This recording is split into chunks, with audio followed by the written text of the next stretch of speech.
everyone. We have a good show today. You're going to hear the first Super Scary on the Supercast. Yeah, new segment, as we've mentioned. Super Scary is now going to be brought into the Supercast because we are suspending our video shows while we figure out once and for all and start really nailing down what we're going to do for music. So, today our first segment is, appropriately, New Year's Evil from 1980.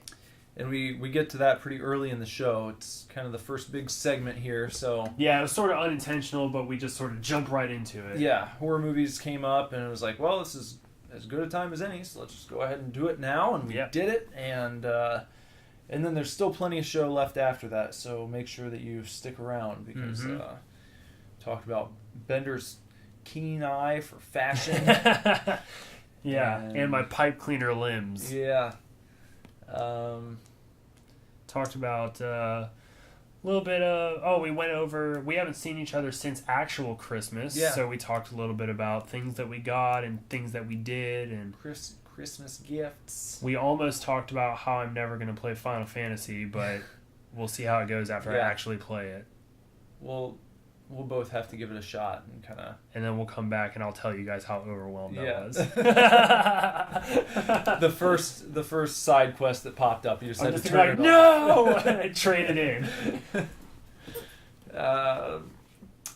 And some other things. So, it won't keep you too long here. Make sure you check us out all across social media. Bender and I have both been more active on our personal accounts recently, yes, I feel. We have. So, the Super Divorce Instagram, we understand we need to get back to kind of posting there, but we're trying to keep that one a little bit more reserved for business. Yeah, things relating directly to the band. I've posted a few things within the past week, and they've been band related. So we're going to try and do that, but then also in exchange for doing that, I'm definitely trying to be more active on my personal social media accounts. So, you can still follow Super Divorce Band on Instagram, and then you can just follow me, Nicholas Villars, on Instagram at Nicholas Villars, and also at Nicholas Villars on Twitter. You can follow me at Benderbutt on Instagram, and I have no idea how you add people on Snapchat, but if you can figure it out, add me on Snapchat, because I am taking some inspiration from you and trying to be more active on that social media. I've been posting a lot today and things like that. Your feed is so funny. Thank you. It's so slice of life hilarious. Yeah. And I love it. So thank you. You can follow me on Snapchat. If you look me up on Twitter, you can just go ahead and grab my Snap ID. That is my my Twitter profile pic. Yeah. So if you grab my Snap ID from the picture there, you can go ahead and add me that way. That's the simplest way to do it. And then I'm also using that same picture on Facebook now, so that's pretty easy. Maybe I'll consider doing that. Yeah, it's not too tough. No, it's not too tough. Not too tough. But so really we're both getting more active on our personal pages, so make sure to follow us and talk to us and have fun with us. And come back to superdivorceme.com every Friday for a new episode of the Supercast. And of course, please email us, divorceclub@superdivorceme.com. Yep. Still waiting. That's the thing. Yeah. So. All right. Well, we got a really big show coming up for you, so stay tuned and enjoy it. All right. We are not getting a divorce. We are not getting a divorce. We are not getting a divorce.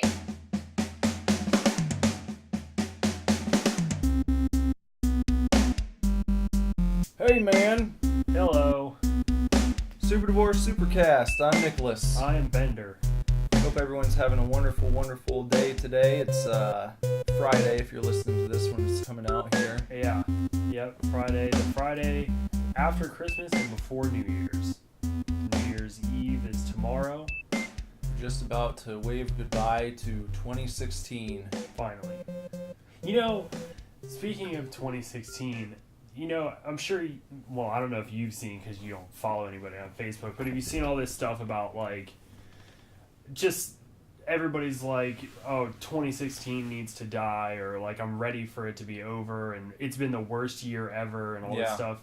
I'm not really one of those guys. I see a lot of that, and it sucks with the amount of celebrities that have died, prominent celebrities. Yeah. But I feel like, I don't know, to me personally, I guess the year hasn't been so terrible. No, yeah. To me personally, it hasn't been that bad, and it's shit happens, Yeah. I guess a lot of the prominent celebrities that have passed have been relatively young. Yeah. Obviously Carrie Fisher, Prince, George Michael, they were all 6 years younger. Well, Prince was an OD, so you can't really, not much you can do there. Right. That could have happened any year. Yeah. So yeah, really. he's probably lucky he made it this long, if that's the kind of shit he was into. Right. So I'm sure he had his wild days back in the 80s too, and 90s for that matter. Yeah. So.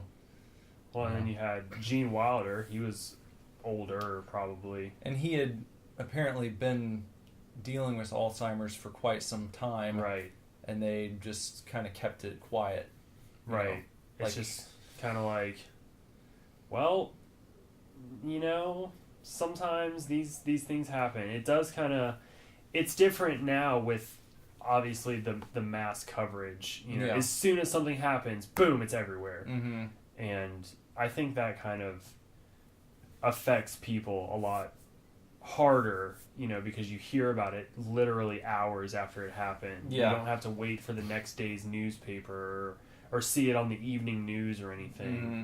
So I think people kind of tend to overreact a little. I was pretty sad about Carrie Fisher, though. Yeah, that's a bummer.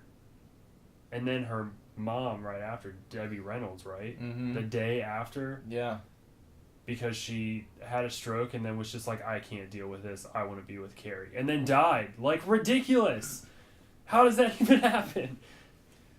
You hear about stuff like that happening with older couples, Couples been together for 50 years and one dies, and then within 6 months the other one's dead. Yeah. With no real health issues to speak of beforehand. It's just you lose your will to live, so to speak. Pretty much. I've seen it happen at the home, Yeah. when one of them dies, and then it's only a couple months later, and they're just Mm-hmm. you know what, I would rather just be with them. Yeah.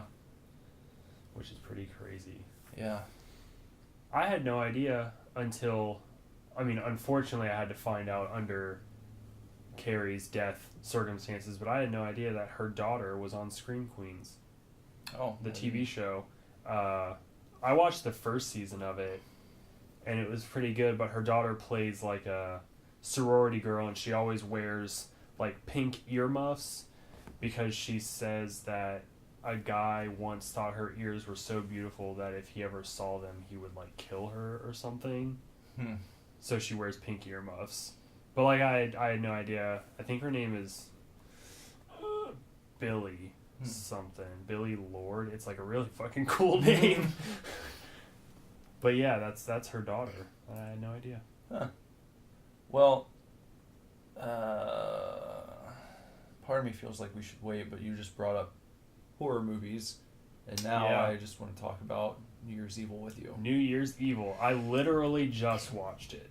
Okay, well, welcome to Super Scary on Yeah, the welcome SUPERDIVORCE to- SUPERCAST. We're skipping Beer Me today. Yeah, I don't have any beer We don't have tonight. any beer. No beer. So we're just gonna jump right into Super Scary. Yeah.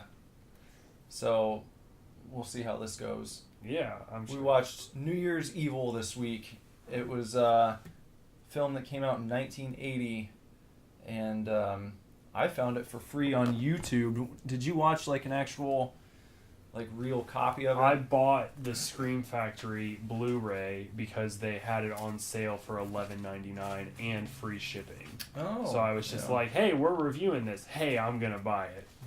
That's pretty much what that thought process was.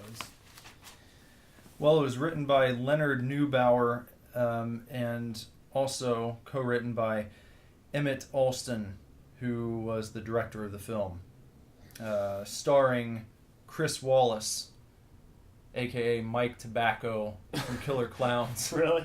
Yeah. Oh, yeah, was he Derek? Yeah. Yeah. Yeah. I didn't even recognize him. Yeah, that was him. He looked fairly familiar, but I didn't... A bit younger. Yeah. You know. When did Clowns come out? It was the late 80s. I don't even remember. But Mike Tobacco. I still can't get over his name was Mike Tobacco. But yeah, that was... He's the only name I wrote down because I looked other people up on IMDb and no one was really in shit. So It's I one mean of they those- were in other stuff, Yeah. but like a lot of the actors, it was the deal like you're not very important when you don't even have a picture on IMDb. Oh, God. You know, Yeah. like that was most of the cast. There's Really? like no picture. I was like, well, fuck these people then. Yeah, fuck it. But I thought it was a pretty all right movie. Premise: you got a guy he calls into a radio station on New Year's Eve, and they're having a big new wave party, Yeah. and he tells the DJ that Blaze, Also, Diane, who is Derek's mom. Right. Mike Tobacco's mom. and the killer tells Diane that he's going to kill one person, or he's going to commit murder every time the clock strikes midnight in a different time zone. Which I thought was kind of cool. That is a cool concept. Yeah, it's like an interesting way to to plot out a film.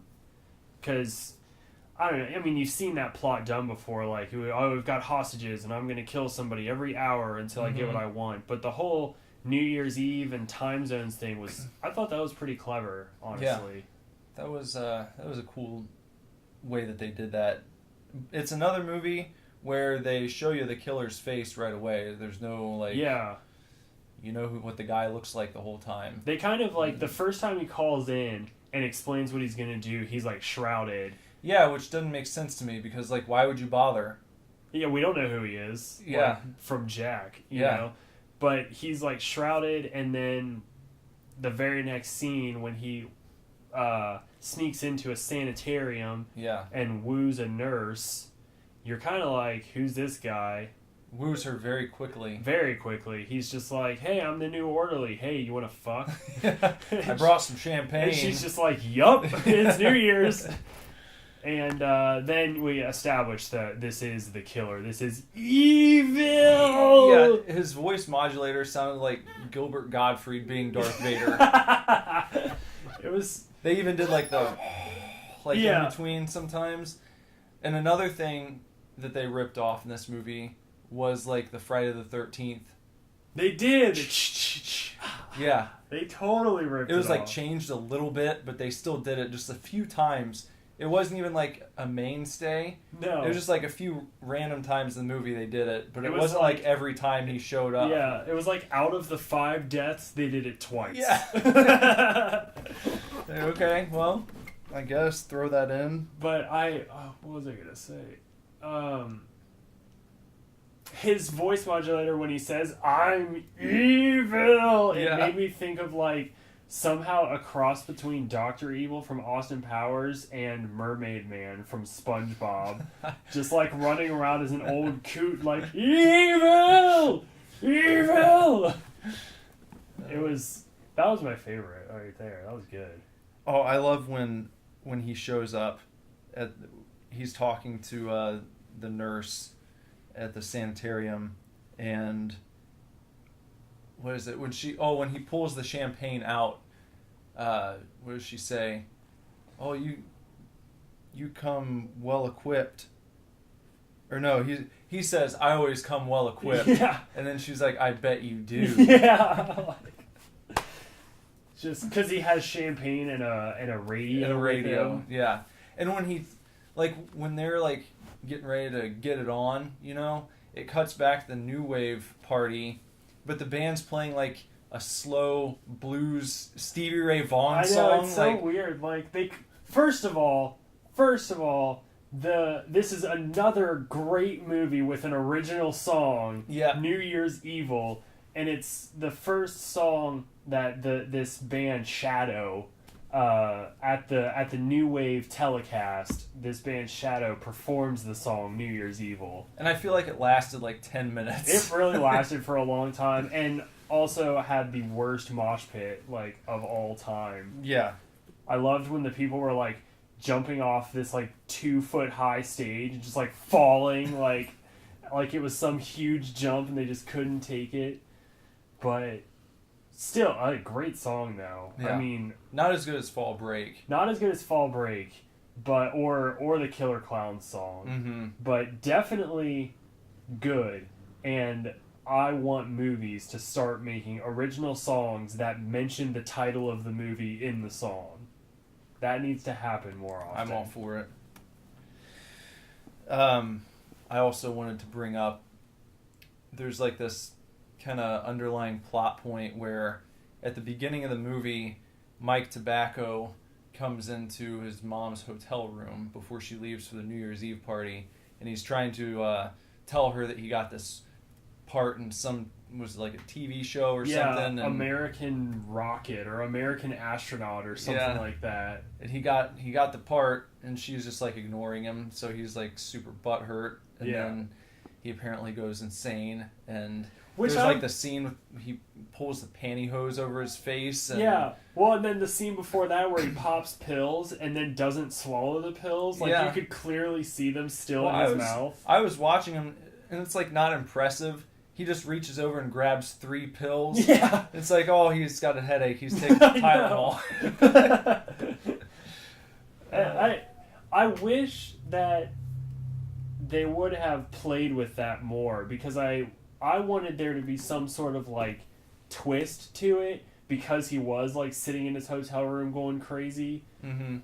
But then there just like wasn't. Like, spoiler, there's really no payoff to that.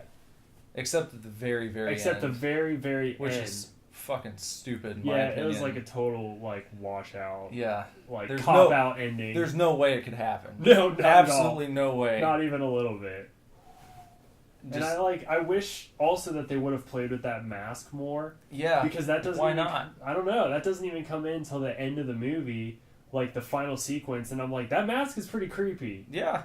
Especially with that white tracksuit, and he's got the knife. I'm like, okay, that's creepy, and that's like your publicity for the film too. Mm-hmm. Like that's your push, and then it's literally in like 10 minutes. Yeah. The other time it's just the guy.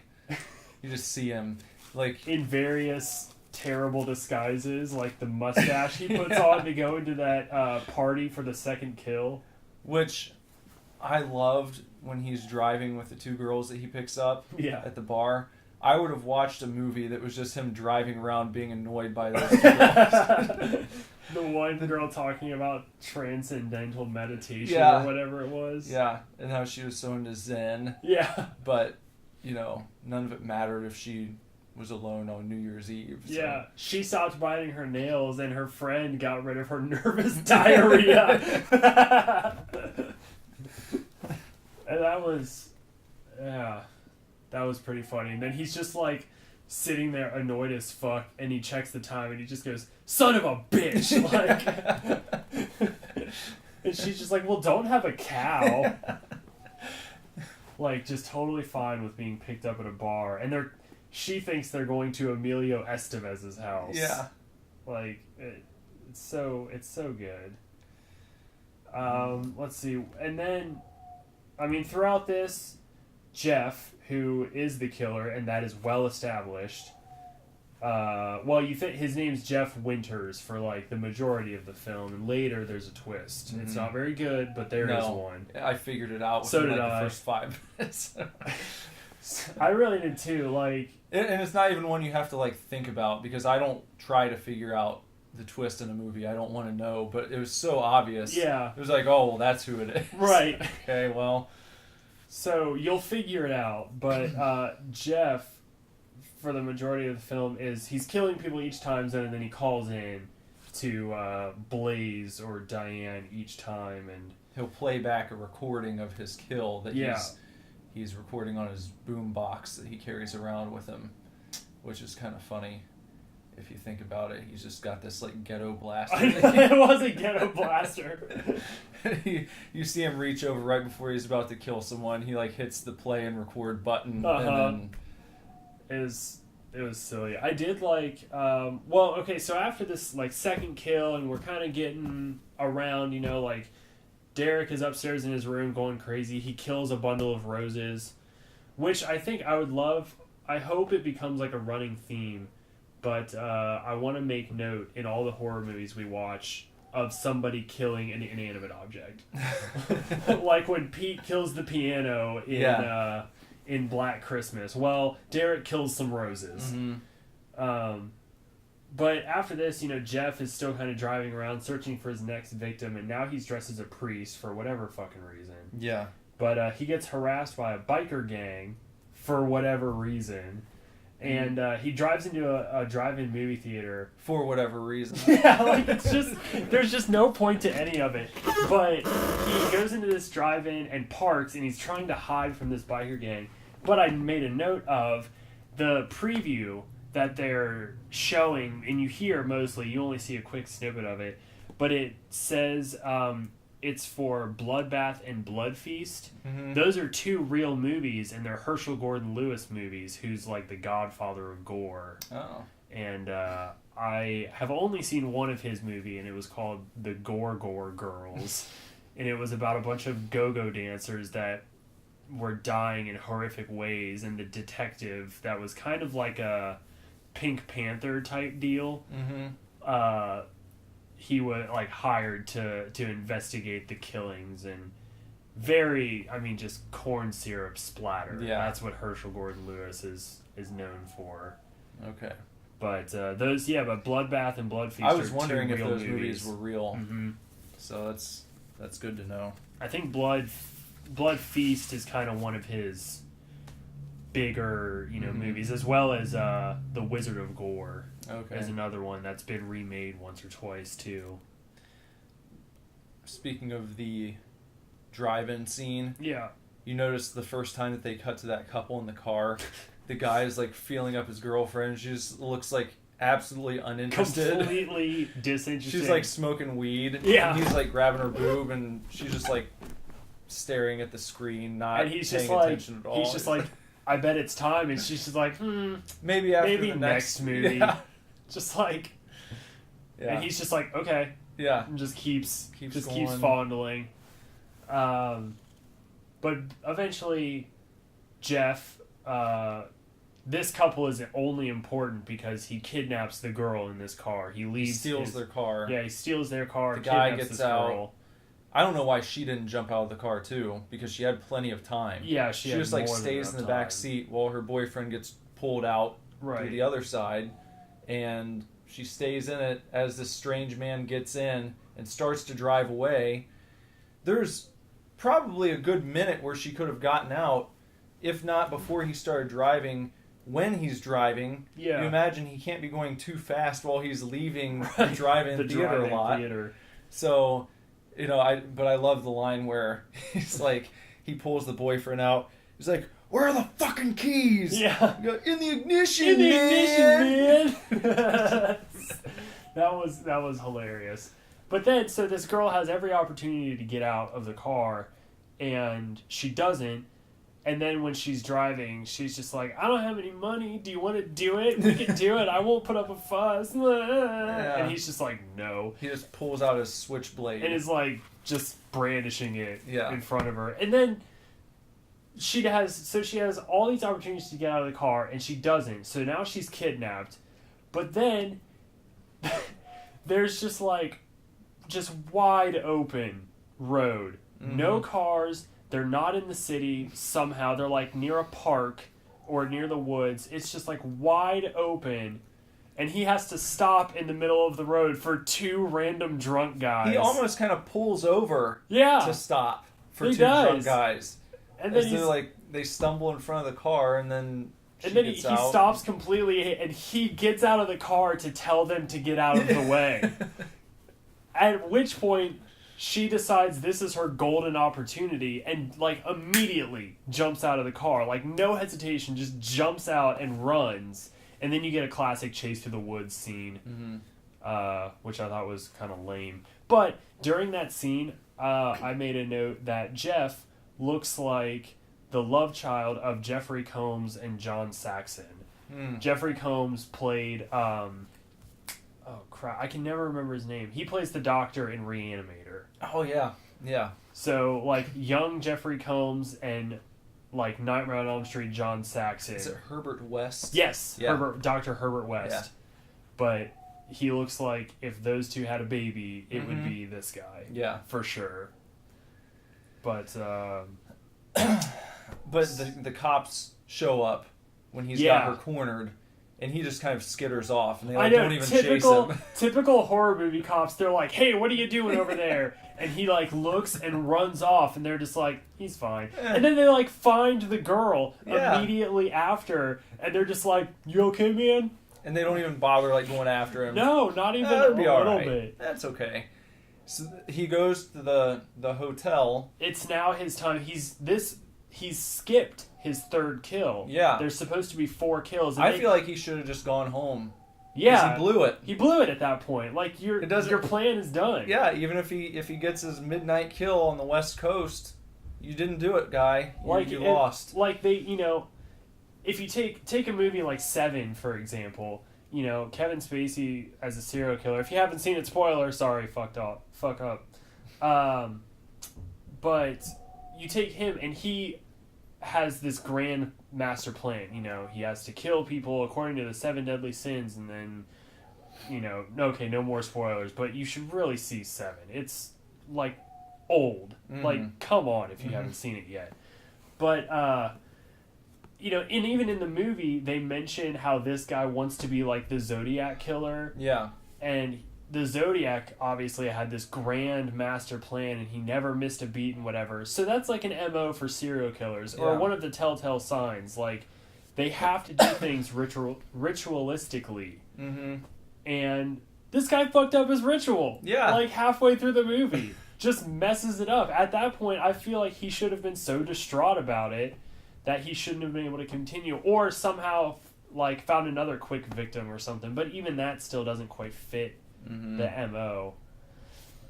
But nonetheless, he gets to the hotel, and he has a brilliant plan to get inside, because there are cops guarding all the entrances. At this point, they know that this killer has been calling into the radio station. They know he's real. They found a few bodies, and because he tells them where to find the bodies, and they're just like, okay, and they go and look, and they find them, and they find him. And so he shows up, and he just, like, it's like the complexity here is, it's something that you would have had to pull off in, like, a PlayStation 1 game. Yeah. There's one cop standing outside, and he stands around the corner in, like, the parking garage and says, "Hey, I think I found a drunk." Yeah, and then the cop's just like, okay, I guess I should help this guy.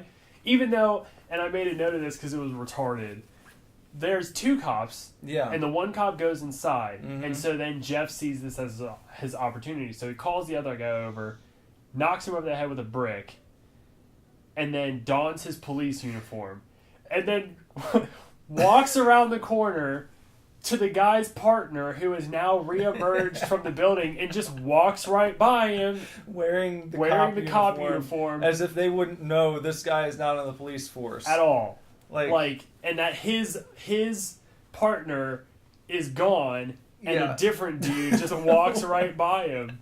That's what I'm saying. It's like PlayStation 1. It's like you just put on the uniform, and now everyone just sees you as a cop. Oh, there you are. Couldn't tell the difference. And then he quickly strips the cop uniform, like, doesn't even use it to access more, which I guess is kind of smart. Like, you can only, fool me once, but... And then he goes to the control panel for the elevator and hacks it. Somehow he has with a screwdriver knowledge. And he's just like he pulls open the control panel, and it's just like wires and shit, and he just like sticks a screwdriver in and somehow knows which control is going to control, like, make the elevator go up really fast or make it fall without the brakes. And he just performs this operation seamlessly as if he's done it like a million times. I also made a note prior to this, after he like gets into the hotel and he's changing, they go back upstairs to the New Year's Eve party, and this is again where I was hoping something would happen with Derek, but like it shows Blaze and she's kind of like freaked out or whatever, and Derek is just sort of like creeping behind the stage with the stockings and like like those Geordie LaForge sunglasses, like Star Trek sunglasses, and he's just creeping.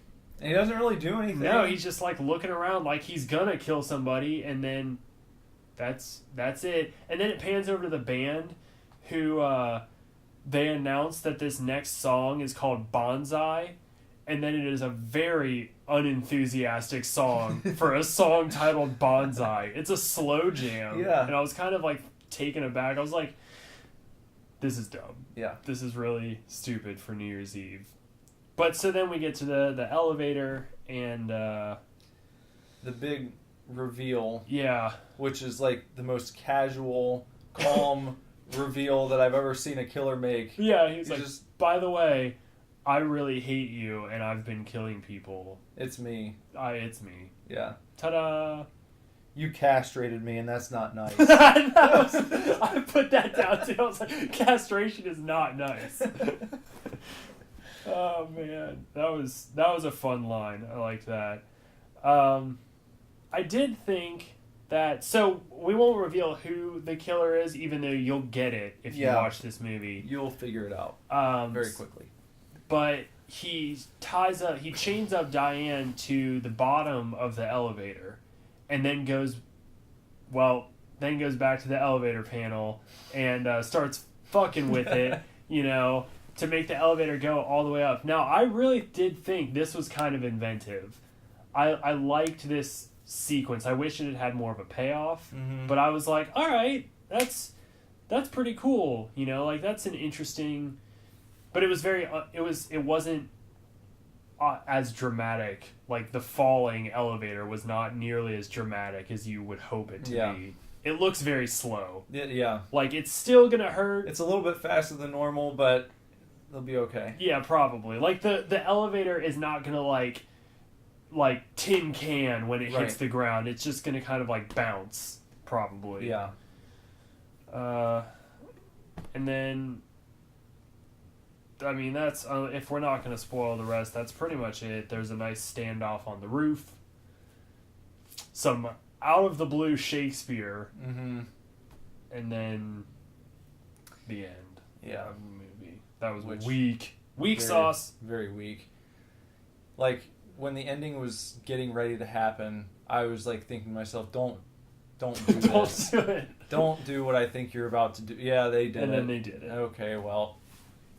Yeah. So, stupid ending, in my opinion.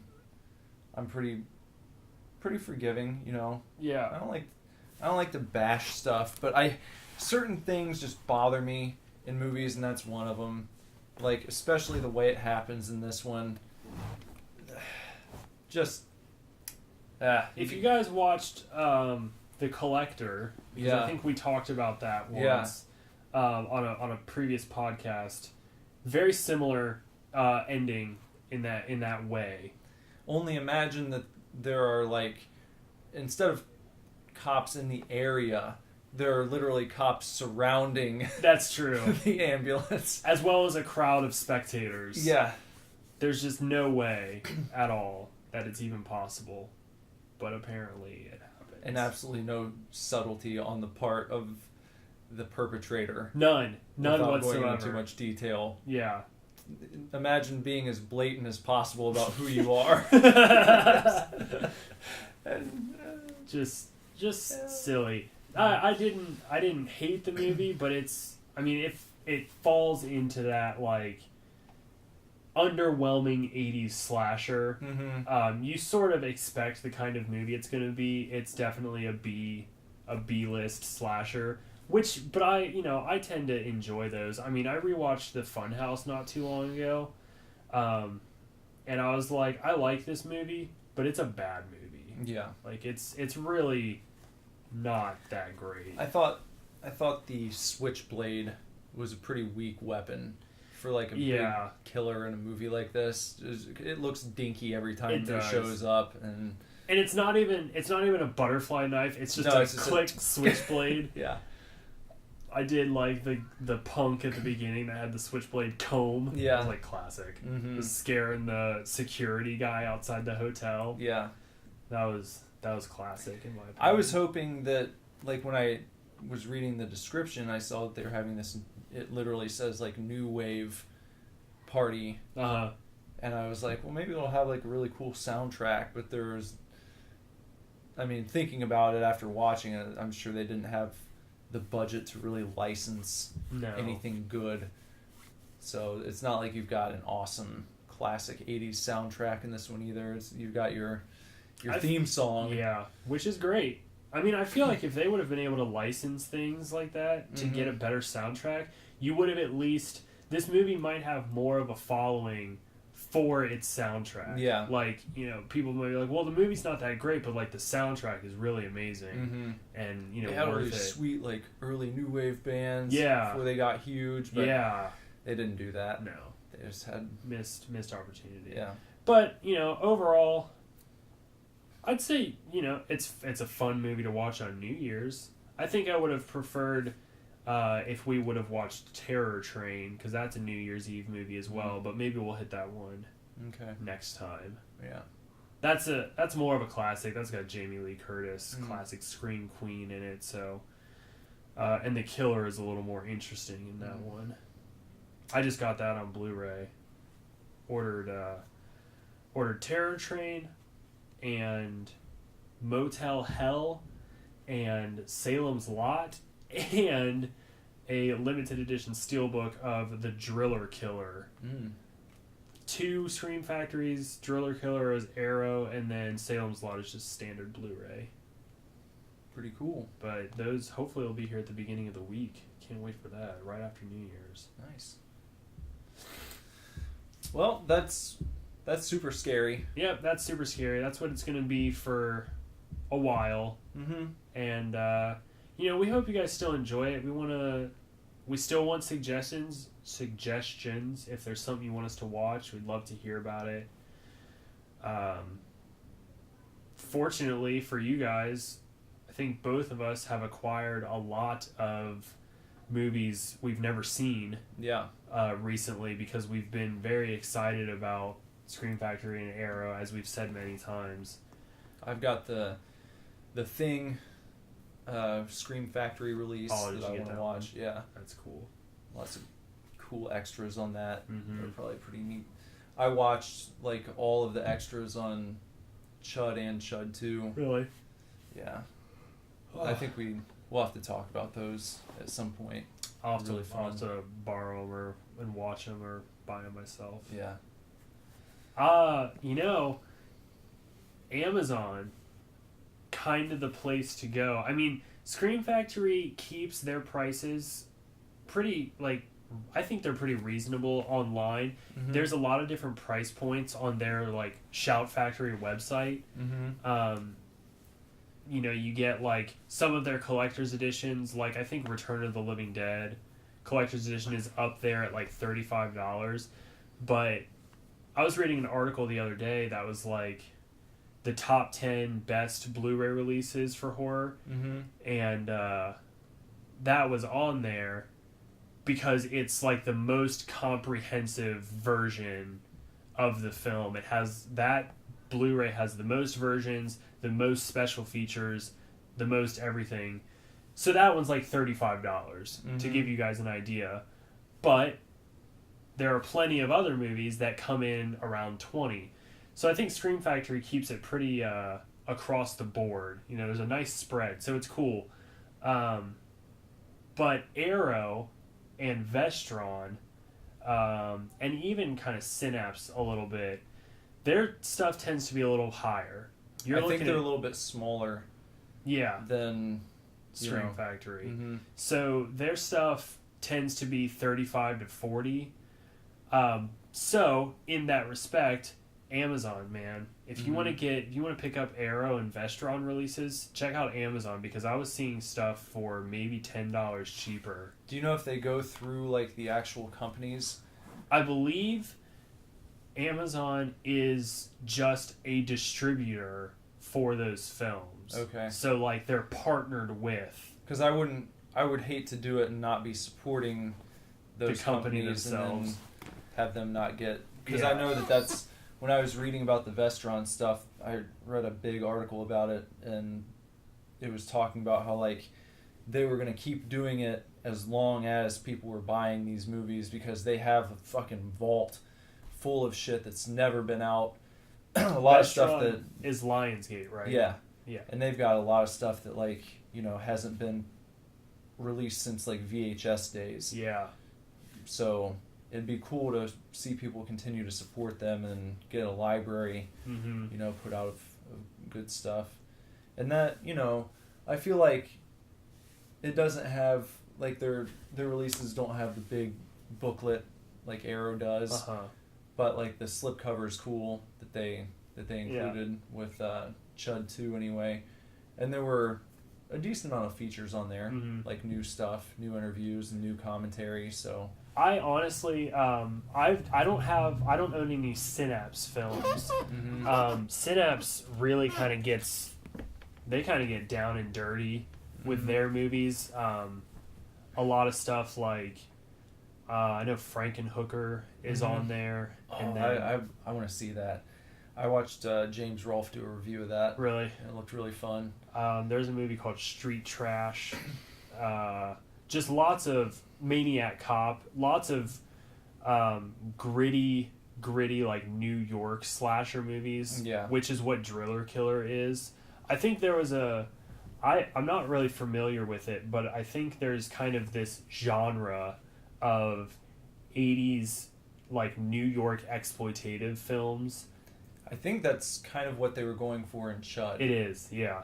It's, they were talking about putting the movie together and how it was on very, very limited budget, but they still had really good actors involved, and like the underground scenes and like the subway scenes they constructed like in a loft.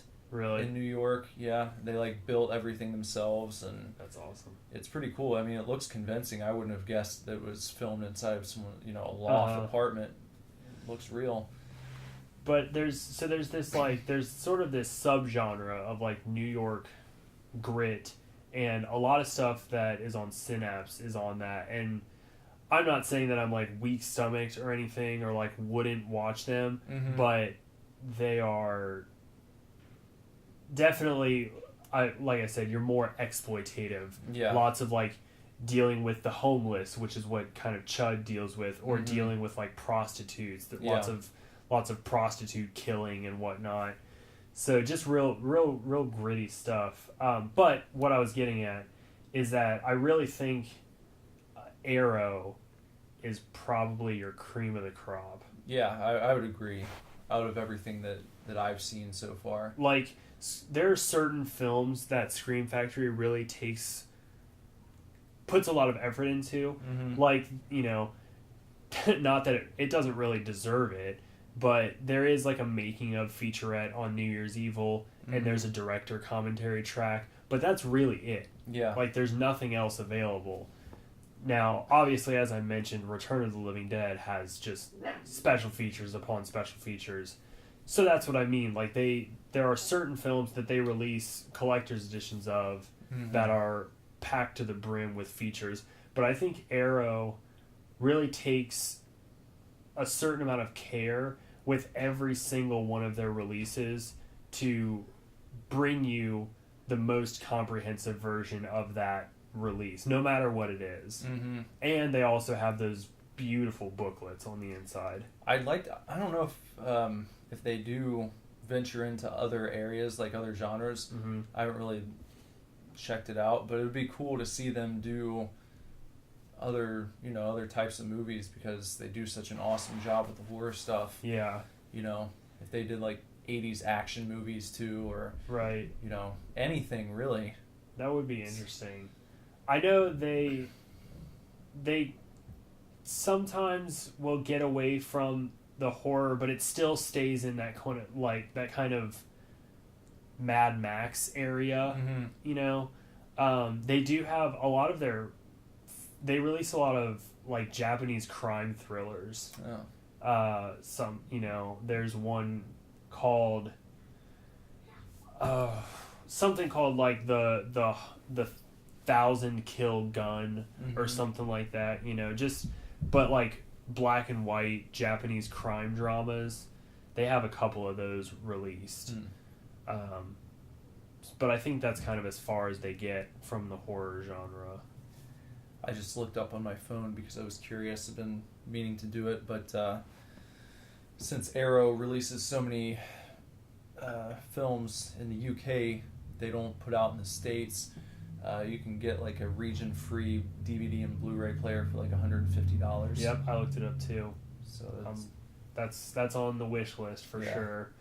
Because Arrow UK is just, I mean, I want that Burbs. That's a big deal. They have the Burbs. They have the Burning, which I just got from Scream Factory, and Lindsay and I were watching it between Christmas gatherings, and it's gorgeous. But they have a version of the Burning and like Deranged, which is kind of a pre-Texas Chainsaw Massacre rendition of the Ed Gein story. Lots of interesting stuff from Arrow UK, and far more releases than in the US. There's a movie coming out in the US though from Arrow called Blood Rage, and it's very similar to The Final Girls, and I kind of want to pick it up. It looks interesting. Like, people go to a movie and then the killer, I think, comes out of the movie and starts killing people. Well, earlier before we started the show, I posted in the Divorce Club if anyone had any topics for us, because we haven't done that in a while. Yeah. And Andrew had a body shaming question for you. A little bit. He shamed me a little bit. He body shamed Bender, and he asked how Bender is so fashionable when he's made from pipe cleaners. Yeah. It's kind of a classic Andrew backhanded compliment. Yeah. Like, thanks for saying I'm fashionable. Yeah. But not for that I'm super skinny. Yeah. But I mean, guys, I am super skinny. I'm Well, not gonna lie about it. But I'm not nearly... You're gangly on stage, though. Your wife likes to call you a noodle. Yeah. And I'm very noodly on stage. You're very noodly on stage, and I feel like while you are slightly more built than we are both thin, trimmed men. Yeah, we are. Yeah. So we keep it trim here. There's not much extra beef. Not a lot. If you like more cushion for your pushing, you're going to have to go elsewhere. Yeah. Because we don't have it. Bony hips. Yeah. No butt. My butt's okay. Yeah, you have an okay butt. I have an okay butt. I have a more or less not butt. No butt. But okay. To address this topic, thank you. And I like being fashionable. Your mom weighed in as well. My mom did weigh in. And it kind of plays into Andrew's question, and she wanted to know who your fashion inspirations are. That's... Okay. In 100% honesty, I don't necessarily have, like, somebody in particular that inspires me. Like, I don't look up to anyone fashionably necessarily, but I don't know why, but TLC used to be a pretty prominent channel on our television. I think my sisters liked to watch America's Next Top Model a lot, and I don't know if that was on TLC, but either way, there's it may still exist. There's a show called What Not to Wear, and it was this guy and this lady, and they would take people who were nominated by their friends as having terrible taste in clothes. I remember this show. Yeah. Yeah. And what are you talking about? these people would be flown out to like LA or New York or wherever their studio was, and they would bring their entire wardrobe. And these two people, I can't remember their names, but they would go through the wardrobe and literally just throw out all of their clothes. And then they would give these people a credit card, and they would, on the first day, they would send them shopping by themselves, and they would give them like, okay, this is, look for this, look for this, look for this, blah, blah, blah, and then they'd send them off. And then almost always, the people would go out and buy the stuff that they normally bought, and then the next day, the hosts would surprise them while they were shopping, and then help them pick out and try on different things. And then all the time, they ended up with these like gorgeous wardrobes, and you know, they looked so professional and looked so nice and everything. So that long-winded story out of the way, there's one thing on that show that the guy said that I have literally lived by for more or less my whole life since I saw that. And I don't even know how old I was. I was probably a teenager. But he said, never leave your house unless you look prepared to go somewhere. He was like, if I wake up in the morning and I go outside to get the newspaper, I don't walk outside in a robe and slippers to get the newspaper. Like, you always dress to go places. Mm-hmm. And so, I don't know where my necessarily fashion sense comes from, but I definitely always go out looking like I'm out. I never wear sweatpants in public. I don't wear PJs. I don't wear PJ pants, you know. I don't wear gym shorts, like anything like that. And I'm not going to discourage or come down on anybody that does it. Yeah. But I always try to look put together somehow. I mean, I wear a shitload of jeans and t-shirts and hoodies. Although I have this new, for Christmas, I have this new sort of like enlarged cardigan. Mm-hmm. And it goes all the way down past my butt, and it has a big like Emperor Palpatine hood on it, and it's all black, and it has real deep pockets, and I haven't taken it off since I got it. Looks cozy. It is cozy. And I got this from the ladies section. Oh, wow. Yeah. I just went through the other night, well, over the course of several nights, and I put together a wardrobe wish list for myself. Yeah. I've got like an entire bookmark folder on my browser of stuff that I want to buy, and I'm just waiting. Yeah. Just waiting. I wear a lot of horror movie t-shirts. But I wear ones that are, I mean, in my opinion, they're on the cooler side. You know, there's a couple companies, I'm sure I've mentioned them before, but FrightRags.com and CavityColors.com are two great t-shirt companies that work with artists to create original designs, and then they print them and sell them. Pizza Party Printing is another one. But I don't buy a lot from Pizza Party because a lot of their shirts are a little cartoony. And I don't know. I'm showcasing today, so you can see, nobody else can, but this is my new Poltergeist 2 shirt. And it's just a black shirt, and it has Poltergeist 2, the other side at the top. And then in black and white, there's kind of like the tall man from Poltergeist 2 standing in a doorway above Carol Ann, who's on the phone, and you know the door is like bright white, so he's a shadowy figure, and she's crouched down in front of him. But it's a nice shirt, and it's cool. Shirt. You know, it's a cool shirt. So I don't know, but I definitely, on the flip side of that, I love dressing up for like weddings and shit, and I love wearing ties, and I didn't always. That was another thing. You know, even after I adapted the whole always leave your house prepared, I still didn't like to really dress up that much, but I've certainly grown into that. And it feels good to put on something nice. Yeah. So I have a couple vests, I have a lot of ties, I have probably about a dozen different button-down shirts, some plain, some very patterned, and I really like it. I recently, a lot, over the last couple weeks, Lindsay and I have been watching a lot of RuPaul's Drag Race, and they got some fashion sense on there. I dig some of the gay fashion sense. Not gonna lie.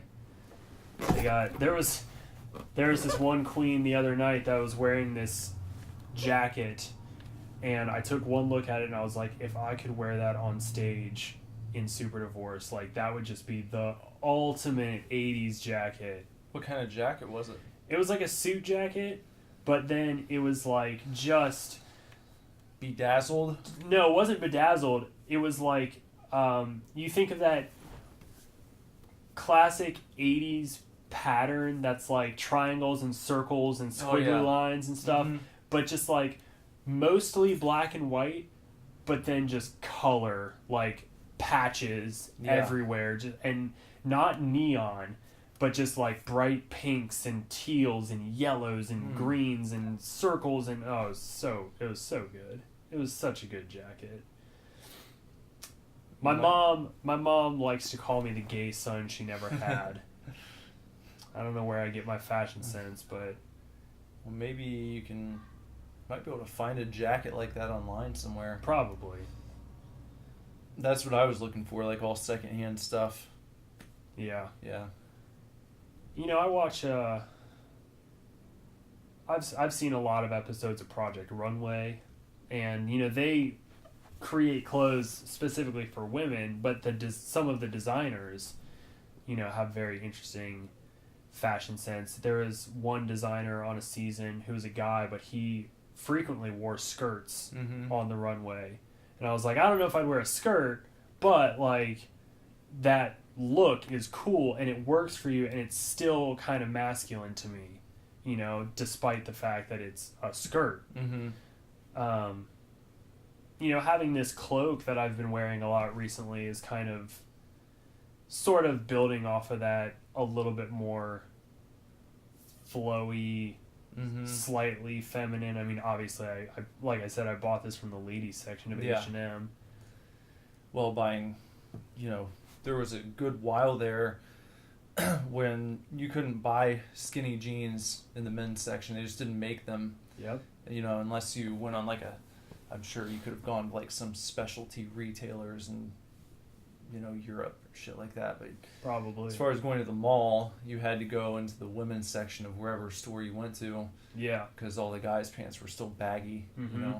I definitely, I wore women's pants when I was in high school because they didn't have guys' skinny jeans. And even now, like the jeans both you and I are wearing, they came out with straight leg jeans before they came out with skinny jeans for men. Even that skateboarders had like skinny jeans before other people had skinny jeans, but they were still like flared at the bottom and still kind of looked feminine. Yeah. But now, finally, we have very skinny, almost elastic. Yeah, almost jeggings. Yeah, almost jeggings, and I couldn't be happier. Yeah. I don't even care. Yeah. I think it's a good style. I love it. These skinny jeans in particular are also from H&M, and these are skinnier than the skinny jeans I was wearing probably a year ago. Oh. And it's weird because like now I put these on and then I'm like, oh, I haven't worn this pair of jeans in a while. And I put those jeans on and I'm like, they're not as good. Too baggy for you. Yeah. Much like this cloak, because I'm going to keep talking about it because I fucking love it. I've been wearing this cloak. Well, not long ago, Lindsay asked if she could wear it because she was cold. And I was like, yeah, sure. And so I gave it to her, and I went upstairs and I put on my gray hoodie that I'm sure you're familiar with. Mm-hmm. Not as cool. No. I was like, this is not satisfactory to me. Well, maybe after a period of time, if you wear that for 2 months straight, you might go back to the other one and be like, oh, it feels good to switch it up a little bit. We'll Maybe. see. We'll see. Maybe not. Maybe I don't not, know. but we'll see. But yeah, I literally have been living in this thing. So, thanks for the backhanded compliment, Andrew. I do really appreciate it, and I am flattered when people think I have a good fashion sense.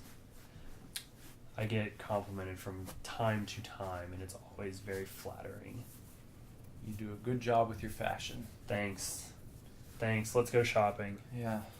Anybody that wants to go shopping with me, I'll go shopping with you. So, what else? What else? We had our Christmas unwrapping last podcast, but we have not seen each other since actual Christmas. So, did you have a nice Christmas with your family? I did. I got a lot of cool stuff. Got a few games. I too got Final Fantasy. Did you? Yeah. So let's talk about how I'm never gonna play it. Yeah. You'll play it for an hour, and then you'll say that you got overwhelmed. Have you played it at all? No, not yet. Not yet, because I'm still. Well, I haven't played anything in a while, but I'm trying to get through Witcher 2 on PC. Oh man! So I can play the third one finally, because I've had that just sitting for over a year now. Right. Or about a year, I guess. I don't know. So I'm trying to do that, but I definitely want to play Final Fantasy. I've heard it's a lot of fun. I got Riggs. Really? I'll probably play that just here and there because, just online. Yeah, it is. So I would if there is just a training option on Riggs, I would love to play it. Yeah. And just try to get acclimated. But Riggs is a VR game. Yeah. That Bender gave it a try the one time. I did give it a try. My one gripe with Riggs is that you aim your weapons by turning your head and looking at your opponent.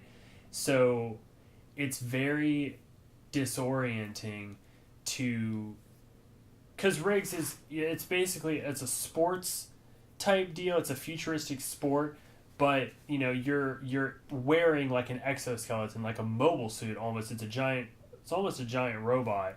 Not quite as big as like Gundams or anything, Japanese robots, but it is a large exoskeleton, and you have weapons. So they're very agile, which is really fun, and you kind of speed around the levels, and it's really cool.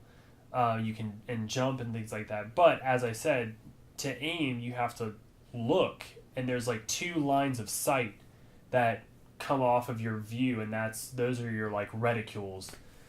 And it's just really difficult because I'm sure you would just have to acclimate to it. But the whole time I was running around with my left stick, and then like any other first-person shooter, I was turning the right stick, trying to turn my view. Yeah. And the right stick does turn your rig, but it doesn't necessarily turn your view all the way. It's not where you're aiming. No, it's not what you're aiming, and it's a little Yeah. if there's an option to change it, that game would be amazing. Like it'd be so fun, But that's a minor gripe, and as I said, I think you just have to acclimate to that sort of play style. Of course, I've only played VR for probably a total of 2 hours altogether. But what was the coolest thing you got this Christmas? Oh boy. The coolest thing. Well,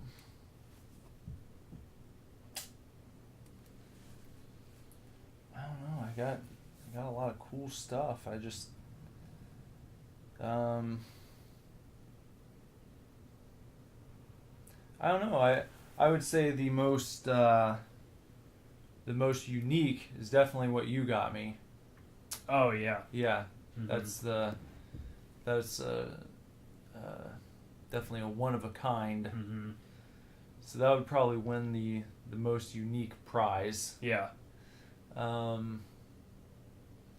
You know, I got a lot of books, and I love to read, so that's good. I got the Stranger Things double vinyl soundtrack. Well, actually double set. It's like 4 LPs altogether. Yeah. And that actually just showed up today, so that's really cool. You know, I had a pretty fun-filled Christmas. Lots of cool stuff. Yeah. Same. How about you? Do you have like a most unique or, you know, favorite thing you got this year? Well, I am very excited that I got the Saga action figures from my girlfriend. I would say that's probably the most unique thing that I got, just because, you know, they are figures from a relatively obscure comic. Like, it's in the comic world, it is not obscure, but mainstream wise, I feel like it is, you know, still getting there. It's nowhere near as popular as anything Marvel or DC. And those were the San Diego Comic-Con exclusives, yeah. They are San Diego Comic-Con exclusive. However, there was stock shipped to comic shops across the country. They had to order them though. Yeah, you did have to order them specifically. Yeah. But they were available to be shipped out, so you didn't have to be at Comic-Con to get them. Both of us purchased them at our local comic shop. But they're nice figures. You know, McFarlane Toys made them, and obviously everything McFarlane does is a nice quality. So, again, that's probably the most unique thing I got. I think I am most excited about I got the Ultimate Deluxe Collector's Edition of Child's Play from Scream Factory, which was something that I asked for and I was holding off buying, and I was checking fairly frequently, maybe once a week, to see if it was still available, because I was like, it's okay if I don't get this, I'll just buy it myself if it's available. And of course, you know, the day I go over to Lindsay's mom's house, I was on Scream Factory earlier, and it was unavailable. It was sold out.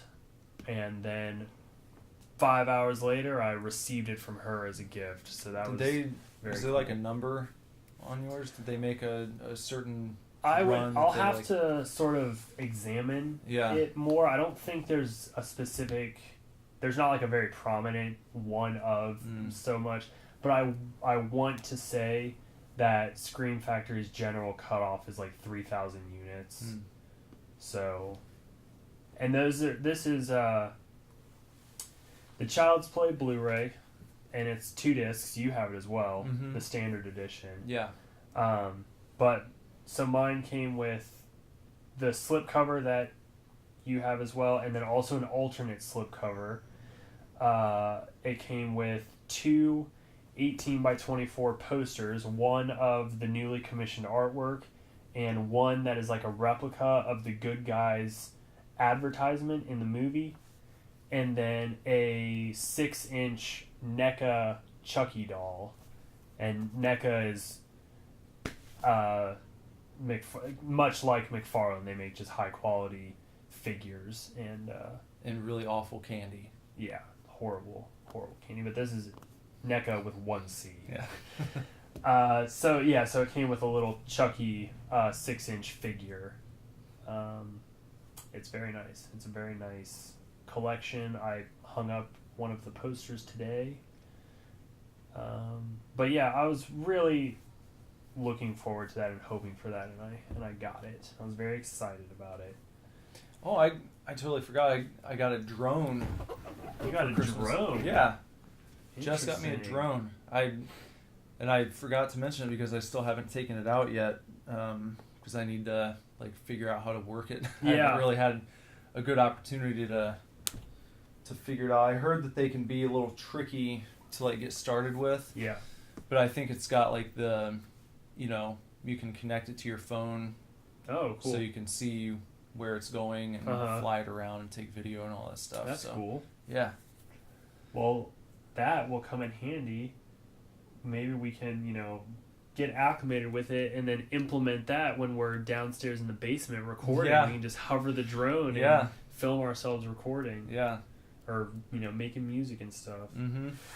Drones are cool because, I've never particularly, wanted one, Mm-hmm. but it's interesting to see that, drones used to kind of be this thing that was, this forward technology, and things like that. And now they're relatively affordable. Yeah. Even the larger drones like this one are $150. Yeah. It's really not awful. I mean, you can get them with all the bells and whistles and spend thousands of dollars, but you can get a decent intro drone for, like you said, I think that was maybe around $200. You Even can get still. really cheap ones for $60 or something. You Yeah. know? I've So seen. there's- We were at Brookstone Mhm. looking for gifts for Lindsay's mom and sister and dad, and they had very small, only entertainment purposes, but they had mini drones for $25. Mhm. Comes with a little controller, and it's probably 3 inches long, but it's still a drone. It's still something that flies and you control it. Still pretty cool, I think. So that's neat. Yeah. That's pretty neat. I saw a tweet from Conan, I think, a couple weeks ago. It was something like December is the month where all the weird guys go to Brookstone for massages with no intention of buying the massage chair or something like that. Yeah, that's probably true. But yeah, it was a very good Christmas. One of the more successful Christmases in recent years. I got a lot of things that I particularly wanted, and I've got more on the way. I got 4 movies on the way. I've got a Terror Train t-shirt on the way. I've got I used a GameStop gift card to get Final Fantasy, and then I still have $50 for Barnes & Noble. Which Barnes & Noble sells Arrow films. Oh, I didn't know that. I didn't either until I checked their website. Oh. Very So cool. I can't decide if I want to get graphic novels or films. Mix and match. I thought I was trying to, but of course the Arrow films are $30, and the one, they're running. It's hard because I could get one film and one graphic novel, the Revival Deluxe Edition hardcover Volume 3 is the most current one, and I have the other 2, so I could get just those 2 things. But it's hard because I try to be, if I'm going to spend frivolously, I still try to make the most of it. And they're doing buy 2, get 1 free on Marvel and DC graphic novels. It's just, and I was looking, and some of them, Long Halloween is $11 and stuff. So it's kind of I could really stock up. Seems like wherever you go, there's always some sort of deal on graphic novels. I don't care which store it is. Most comic shops sell them at 20% off all the time, which is interesting enough. I think Mavericks might be 10% off always. Yeah. Just about. But yeah, there are. The one thing about Barnes & Noble that kind of sort of bothers me, I love Barnes & Noble, but they do run Marvel and DC promotions a lot. But it's rare that they offer Image buy 2 get 1 free, and it's always a big deal. In the Saga group that I follow on Facebook, anytime Image is buy 2 get 1 free, there's 3 or 4 people that throw it up in the group guys, it's time. Yeah. And it's only happened twice in all the time I've been buying comics. But I was thinking about acquiring as much as I can of the Scott Snyder Batman run, because that's over. And I've got I think 2 of them, 2 of the volumes. So I was trying to get maybe the rest of them. Do you know how many there are? I want to say like 10, but they were all on the cheaper side. Like I said, like $11 or so. So with $50 and buy two get one free, I might be able to get like 6 of them, you know, or even more maybe. I just I told you I picked up a bunch of Doctor Strange books, and there's a new one. I don't know if you've seen it. It's Doctor Strange and the Punisher together. Ooh, it's pretty cool. It's called like Magic Bullets. Yeah, like I've only seen that title before, but that's a very cool title. Yeah, like that's awesome. Yeah, it's a cool pairing. I know. I don't know. I really don't know anything about Doctor Strange other than like I was reading something. It was a big storyline where like the real Nick Fury comes back. I can't remember because Marvel's ridiculous and just has so many. But anyways, like Doctor Strange is like he travels to like the negative zone or something like that, and he's kind of like the hero that is able to transport between that or whatever. And I think he takes the Punisher with him, and they're like in the negative zone, just like killing these giant alien monsters, and they find like the real Nick Fury, who apparently for the last like 20 years has been stuck in the negative zone protecting Earth from like all of these giant aliens and shit. And then Winter Soldier takes his place at the end of it. I have no idea what storyline it was. Is it like something that happened recently? Yeah, it's fairly recent, I feel like. Huh. Weird. I don't know. Huh. Marvel. Yeah. What are you doing? Yeah.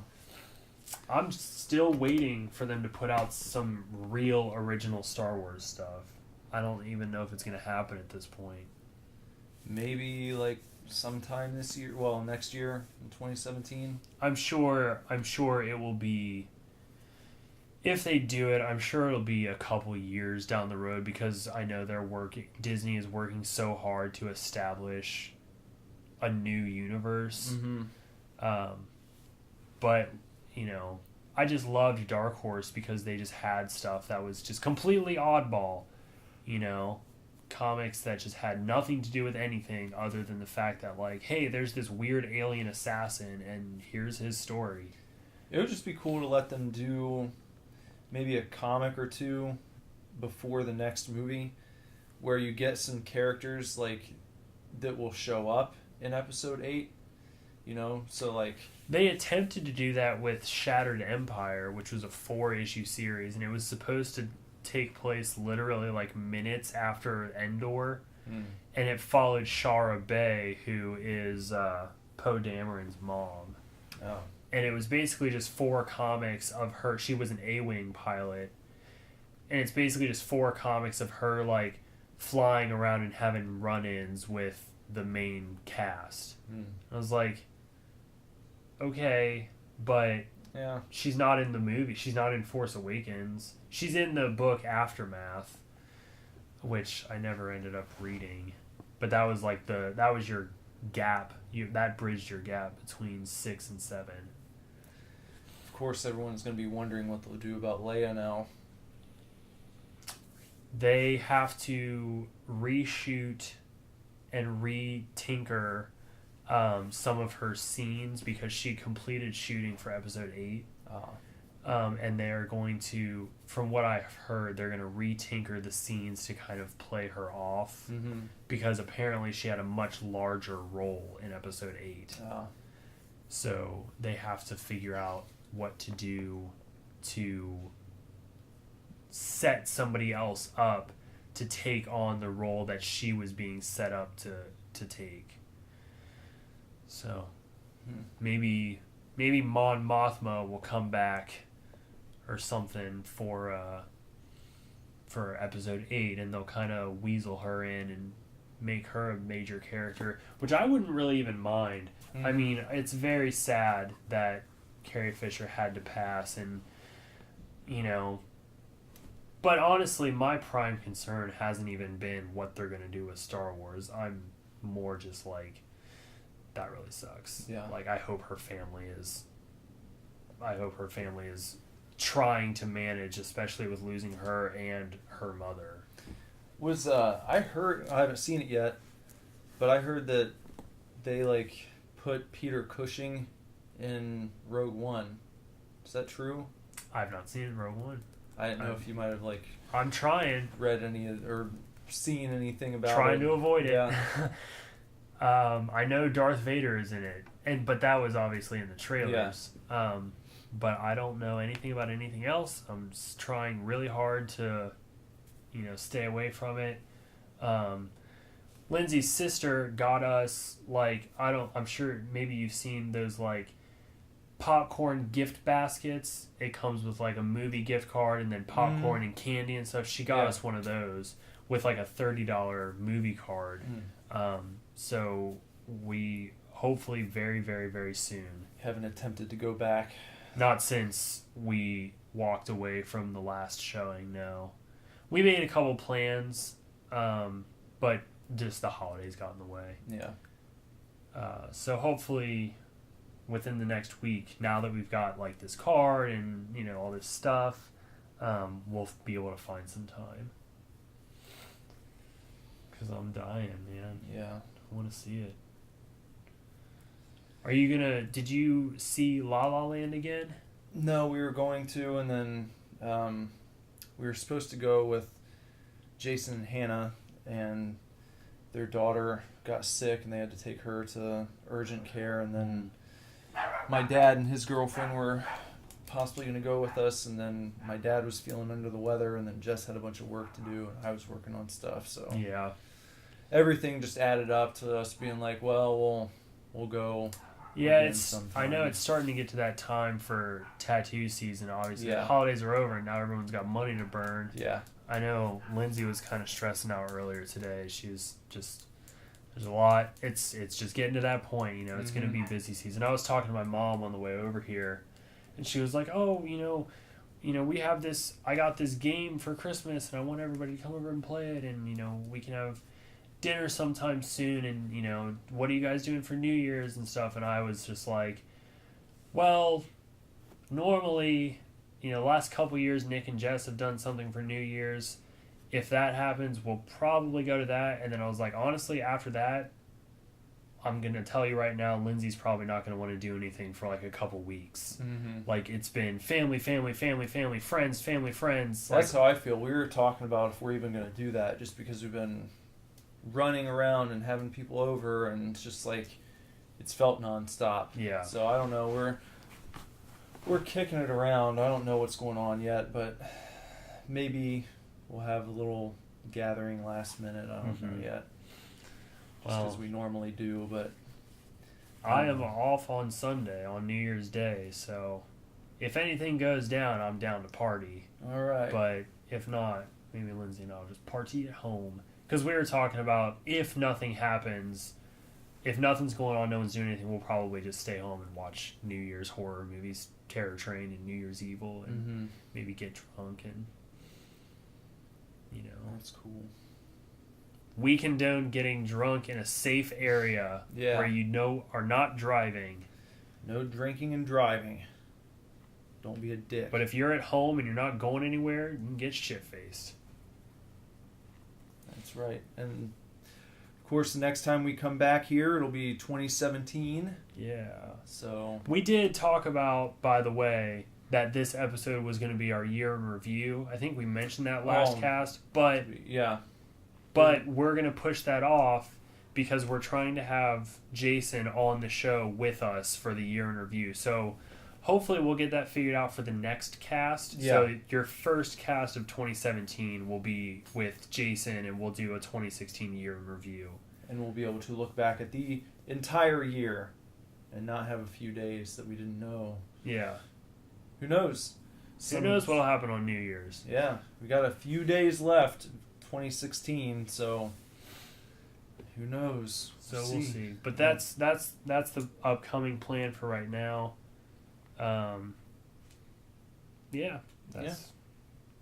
That's about all, I think. Yeah. So. Oh, will you tell, real quick before we sign off, tell me a little bit about this letter that we got from a fan, or this message. Oh, yeah. Very nice message. Someone on Reddit. I might have told you about this when it happened. Maybe it was like earlier in December. Mm-hmm. But someone had contacted me, and I guess they were scrolling through some old posts on like the post-hardcore subreddit. Yeah. And like the title of the message was something like,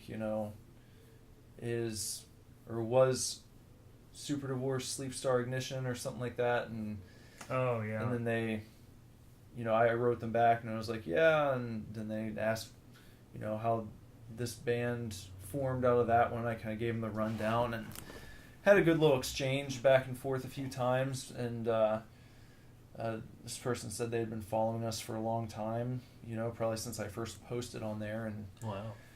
they were wanting to know where they could find like some of the old Sleepstar stuff. And I was like, well, it's not really online anymore, but it was like, I still have CDs. So if you give me your address, I'll just send you a little Christmas care package. Yeah. And unfortunately, I didn't get it out in time before the holidays. I just sent it out yesterday, I think. But I sent them like one of everything we had. Yeah, like one literally, of every shirt, one of every CD. So, every piece of merchandise that we still have from what was right before Sleepstar, the band. Drive December. Yeah. Yeah. Everything that we still have from Drive December up through Super Divorce, Nick sent off to this fan in Australia. Yeah. So, people, this is what happens when you contact us and tell us things. We've been saying for a long time, the first person to email us might get a surprise, might get a little something. Yeah. Well, we're still might get a little something, but if you take time out to pay us a compliment, to have an exchange with us or whatever, you might just get literally every piece of merchandise we have ever produced. You might. Don't expect everything. it. Because this was I feel like this is a special case. This person's in Australia. Yeah, and they've been, they were asking about like matters of heart in particular, and so they knew their history when it came to this band. It was cool, So, but still, that's what we're trying to cultivate here. Is we just want to have exchanges with anybody that takes the time to listen to us, and then we also want to give back in any way that we can. Yeah. So I'm still hoping for an email. Me too. Someday. That's a lonely inbox over there at Divorce Club at superdivorceme.com. But maybe you can break the silence. Well, and while you're contemplating whether or not you're going to shoot us an email, I guess we're going to take this time to mosey on out of here for this week. Yep. And we will catch you guys in the outro. And we'll catch you next year. So, see you later. See ya.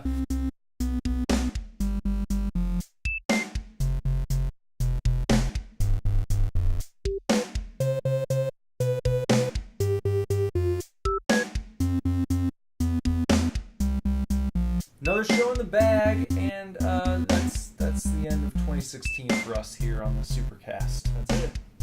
We're done. So, next show will be the very first episode of 2017, and it's going to be a big year for Super Divorce. Huge year. Got a lot of things cooking. Yeah. Cooking in different rooms here. And we are going to be making a whole album at some point. A whole big album. It's going to be awesome. Got to write it first. Yeah, we have to do that. But, we're getting after it. Yeah, it's still going to happen. And you can follow the progress on Instagram at Super Divorce Band.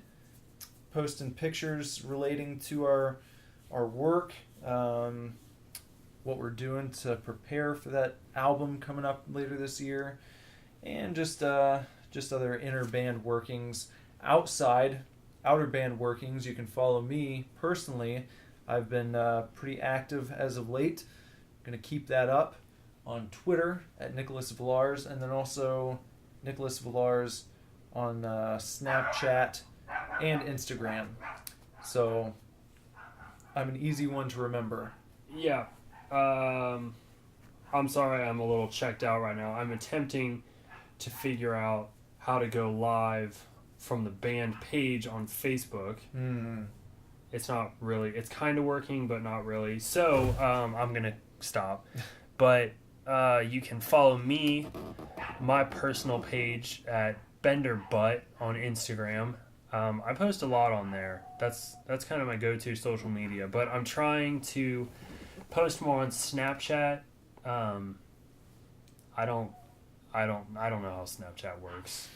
I think maybe I'll post my Snap code on Instagram, and then you can do that or whatever. Yeah. Or I'll post it on Facebook too, I think. Yeah. So yeah. I don't know. I think that's it for me. Just BenderButt, and I don't have a Twitter. Sorry, guys. Yeah. Twitter's fun.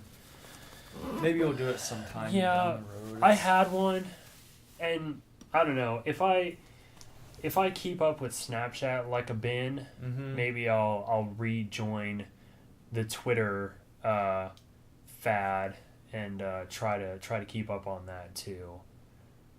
It's just not as satisfying on Twitter as it is on Facebook when you like get a like, especially on my Facebook, because like I don't post terribly often, but when I do, I get 20 to 30 likes, maybe 15 to 30, 15 to 30 likes, and it makes me feel good. You know, I'm like, oh cool, like people think I'm funny or whatever.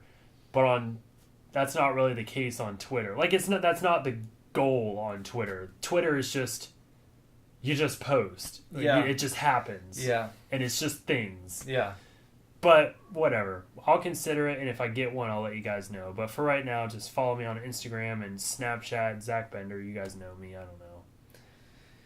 And listen to the show every week. SuperDivorceMe.com. Click on podcast. Yeah. And you can listen to the show every week. Also on iTunes. And at some point, one of you is going to email us. Hopefully. At some point.